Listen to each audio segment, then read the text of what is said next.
Hello, everybody. How you doing today? My glasses on, can't see you. Okay. All right. So today's recipe is going to be for bread. Um, and so I know a lot of people get wigged out about making bread because everybody thinks it's really hard.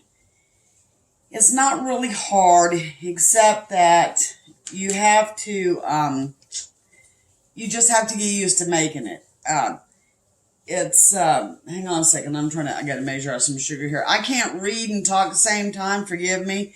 So I'm adding sugar to my warm water that I have here.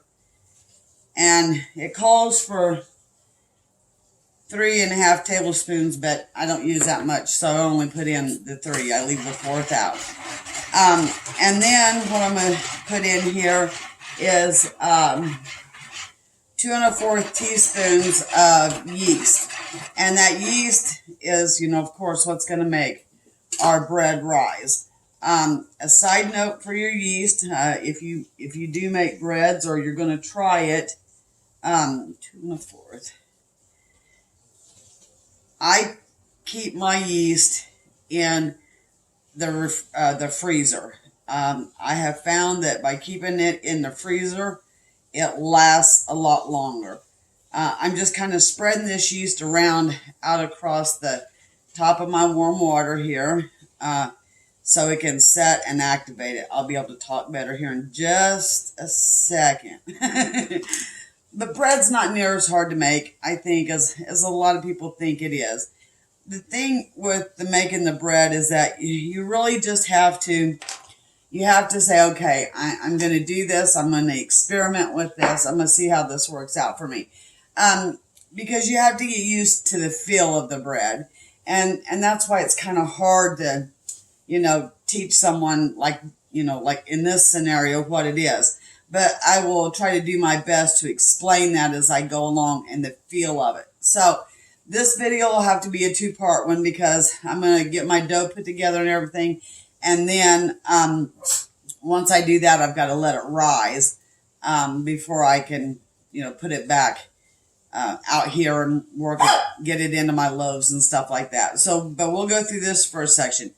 So when you put this yeast on this warm water like this, there's a lot of technical stuff out there about it. Your water needs to be this temperature, blah, blah. I don't know those things. I really am like a redneck cook or something.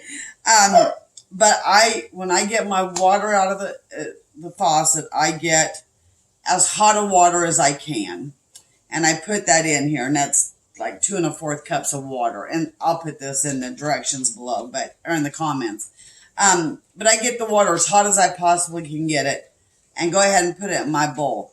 By the time I round up my yeast and the couple of little things I need to make the bread, it always seems to be just at that right temperature.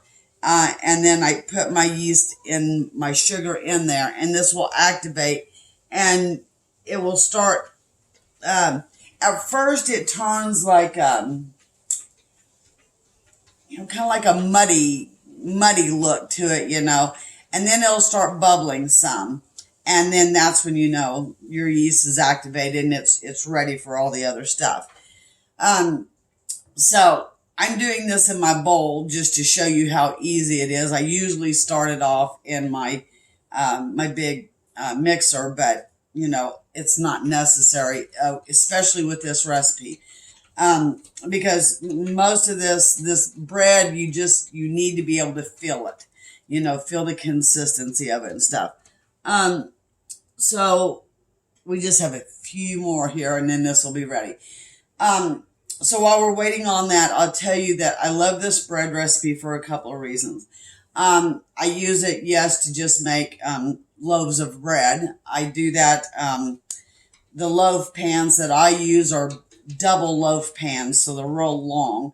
And that's what I use to make my loaves of bread with.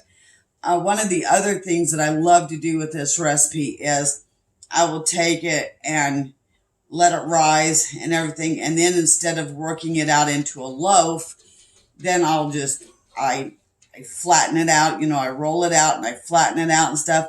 and then I cut slits in each side of it. And down the middle, I can put like cheeseburger is one of their favorites. So I'll put hamburger, pickles, some mustard, things like all the things you have in your cheeseburger, and your cheese in the middle, and cross tie those pieces that I have, slit on the side, and tuck the end of that loaf in and feed it. It's been a long day. Put it in the oven and bake it. And so then when you slice it, you get the homemade bread, and the middle's got the cheeseburger in it. I've done it for them before with bacon, eggs, and cheese for like a breakfast loaf. I mean, don't be afraid to play with it, because there's different things you can try and do. Sometimes it's going to fail, but it's the only way we figure out. The one thing that I did find out that I can not do is use like canned pie filling. I make and can my own pie filling, and you can't use that. It's way too wet. It makes the dough too wet, and though it will cook on the top and the sides and partially on the bottom, it will leave the main bottom of your loaf real soggy. So that's, of course, obviously not good. You don't want that. So you have to go more with,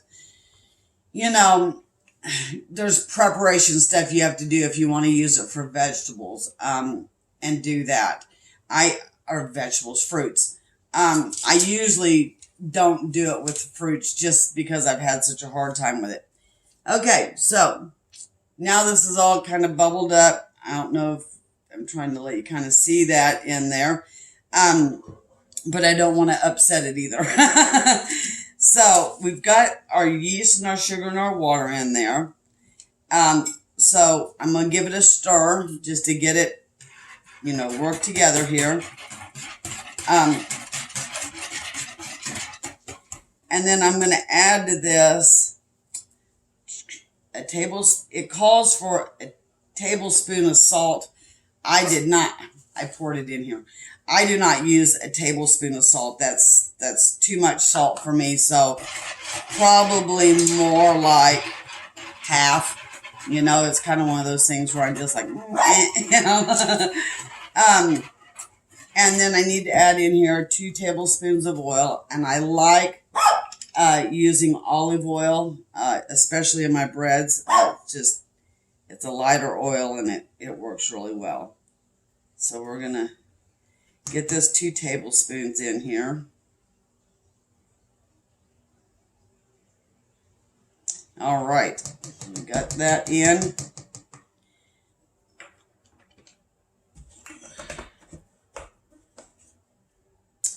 And I got the salt in, got the oil in. Okay, so I'm sweating. I got to take my glasses off. So I got the oil in there and everything. Everything's in here now except for the flour.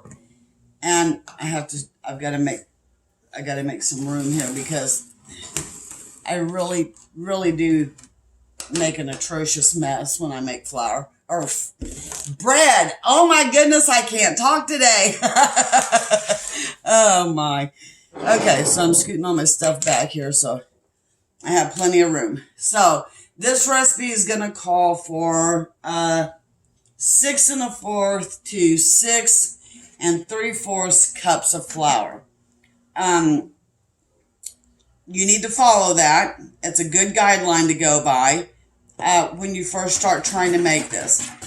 I've made it for long enough now that I kind of don't do that, and I have a little messy way of doing this, but it works really well for me.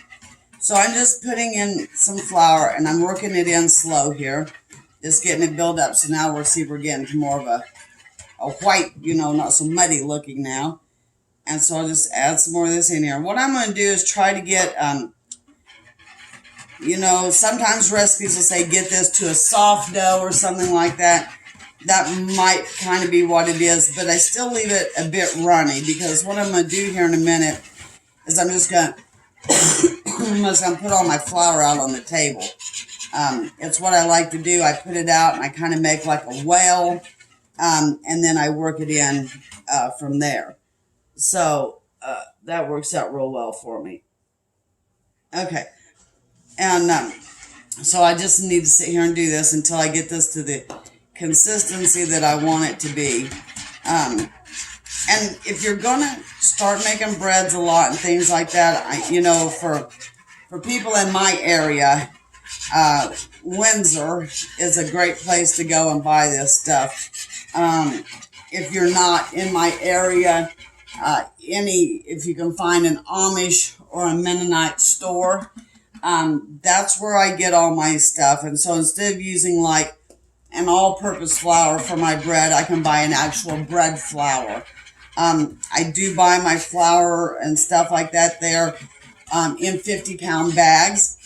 But you can go to Walmart and you can, or no, not Walmart. Go to Lowe's. You can go to Lowe's and you can buy buckets, food grade buckets with a snap-on lid that, oh my gosh, are intense. And you guys, look, we're doing a video and my dog's at the back door having a fit. Every time. She's just so rotten. She's like, I am not getting your attention. But those snap-on lid buckets at Walmart or Lowe's are just absolutely awesome. And that's what I keep my flour. I've got beans, dried beans that I buy like that. I buy rice like that. And it probably kind of seems, okay, I'm not a crazy prepper chick, okay? I just like to have, stuff around. It was the way I was raised. And stop it. So I do that, and then I just keep, X amounts of it, in the house with me. I keep most of my buckets out in the garage. But it costs me less money because for not much more than what you'd pay for your flours and stuff that you're buying at your big box store, you can get this 50-pound bag. And you're saving money doing it. So I always try to buy my flours and stuff. Flour, sugar. I buy sugar in bulk like that. It just saves me a lot of money to do that. Plus, I'm not a big fan of the big box store that we have in my hometown, so I try to use it as little as possible. But the saving money is the big part of it, and it just, it's just easier, and then I don't have to worry about getting it as often either. I really get aggravated when I'm trying to make stuff, and then I go to a cabinet or whatever, and there's nothing, I'm out of something, and that just frustrates me. My kitchen cabinets, I'll have to be honest enough with you to say, are a dadgum mess, because I have so much stuff that I keep around, for baking, for cooking, whatever. I don't think my kitchen's much different than anybody else's. But I'm getting ready to correct all that. And I'm shortly just going to be able to go walk up to my cabinet and look at it and be like, oh, I need this and I need that. And I need that. I can't wait to get that done. I will share with you when I get it done because I am uber excited about it. So that should just be a few days away. I'll get the start on that. Okay, so you see my dough now. It's kind of like a pancake type texture right now. So I want to get it just a little more than that. And let's get it a little bit thicker, and then I'll get out the rest of my flour, and we'll get this dough put together.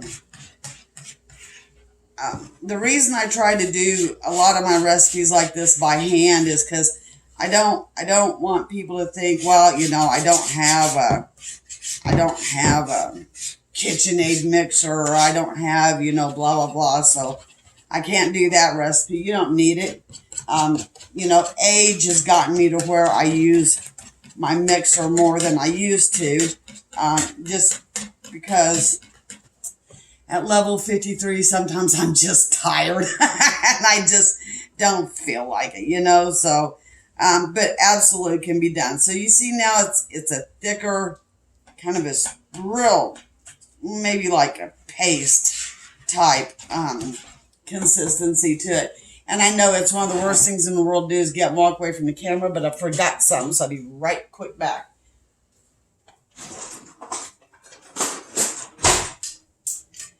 This is my bread making savior. I love this thing. Okay, so I have my dough in my bowl the way that I want it.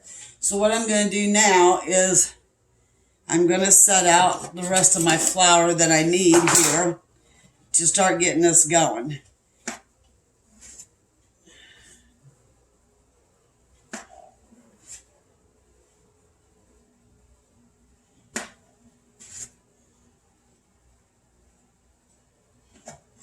That's my big bucket over there I'm scooping out of. Okay, so I just take this and I really kind of make it into a well here. You make sure you leave some on the bottom. And I'm just going to pour this in. Can you see that very well? I didn't get it very close to it. It'll be better. When I start rolling it out, you'll be able to see it better. I'm so sorry.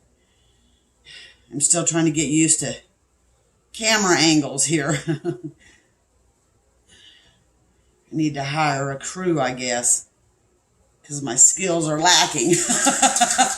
Okay, so if you can kind of see there, I've got that in a circle here. Let me see if I can move my camera back just a bit for you.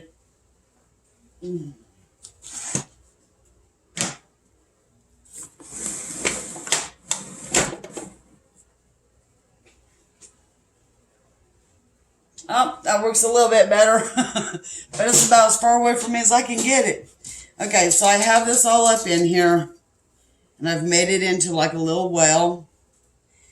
And, you know, you can do this or just keep adding it in your bowl, whichever way you want to do it. This is just the method that I have gotten used to. I swear I'm going to pinch that little dog's head. So it looks really heinous at first.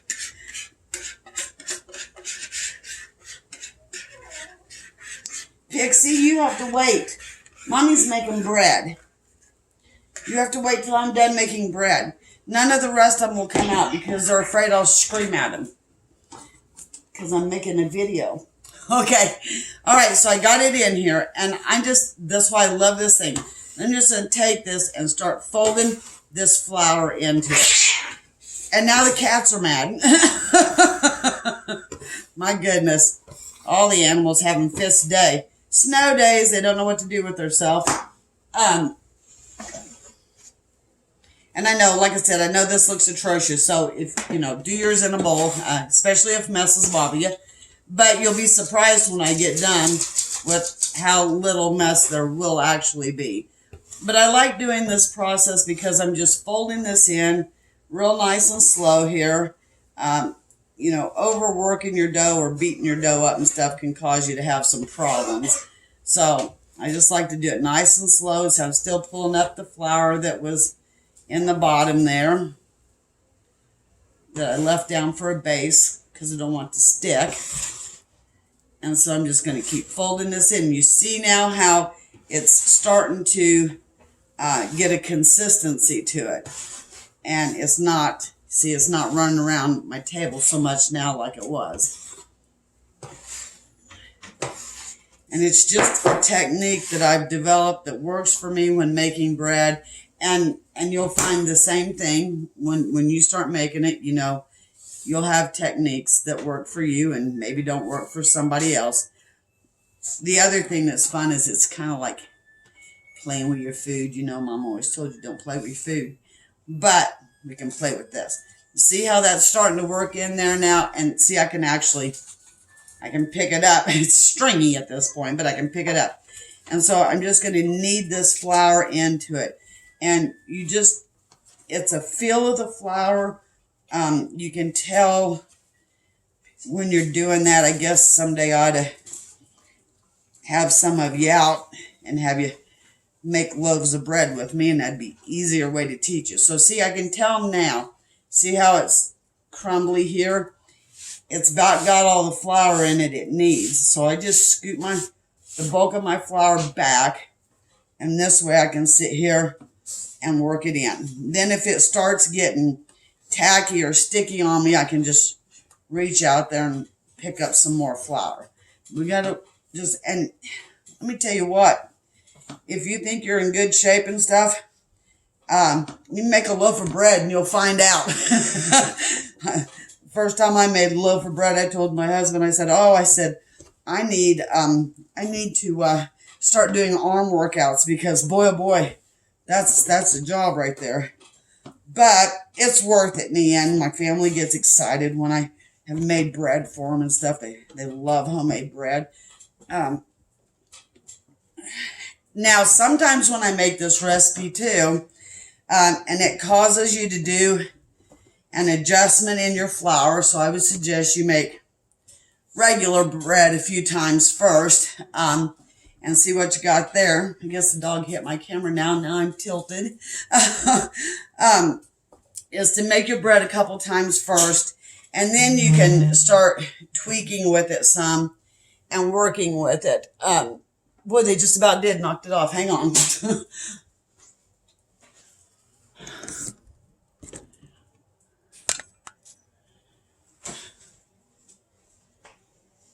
We're going to get this done today. You know, I'm not even stressed because I know, y'all, you have kids and stuff, you know, this is the life. But a lot of times what I'll do is I will make some mashed potatoes when I'm going to make bread. And then I will add about a cup or so of mashed potato to it. And then you get like a potato bread, and that's really good.